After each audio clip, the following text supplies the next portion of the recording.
In just a minute, I'm going to walk you around two very exciting new vehicles, and the all-new EL is one of them. But before we even go there, I want to talk to you about a little bit about this market, and specifically what forecasters are actually saying.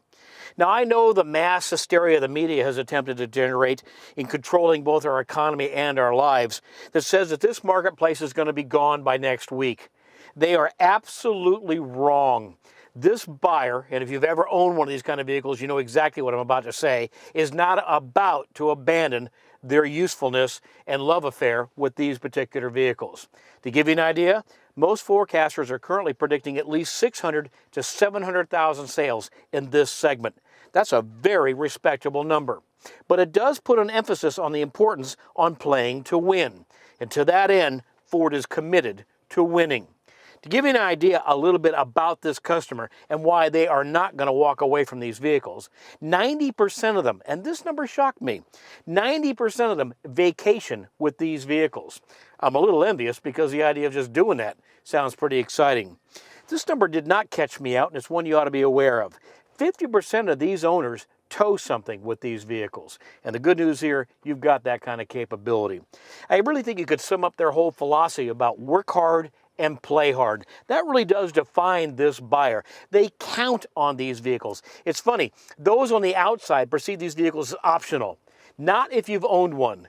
These vehicles are a must to suit the lifestyles. The other thing that's interesting is every time I deal with a manufacturer, and in particular this one, I'm always told who the buyer is by age.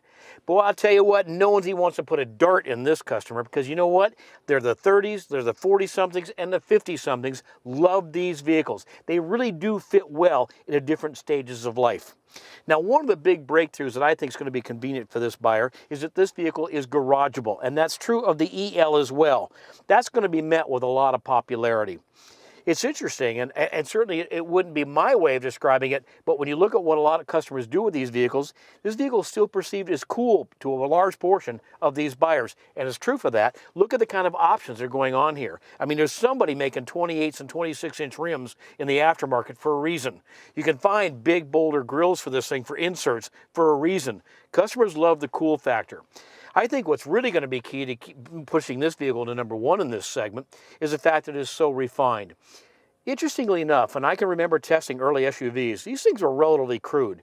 Boy, that game has changed significantly. This buyer wants a refined vehicle. You're going to love how aggressive Expedition has been from an engineering and manufacturing standpoint of becoming so refined. Capability is still a big story here. In fact, quite candidly, it's become a bigger story.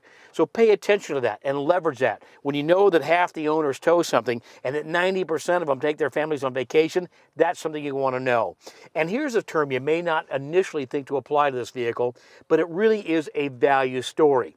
See, this isn't just one vehicle to this family. This vehicle does a job of several vehicles. And in of itself, if it's going to be a luxury, capable, flexible SUV, that refinement and that capability really does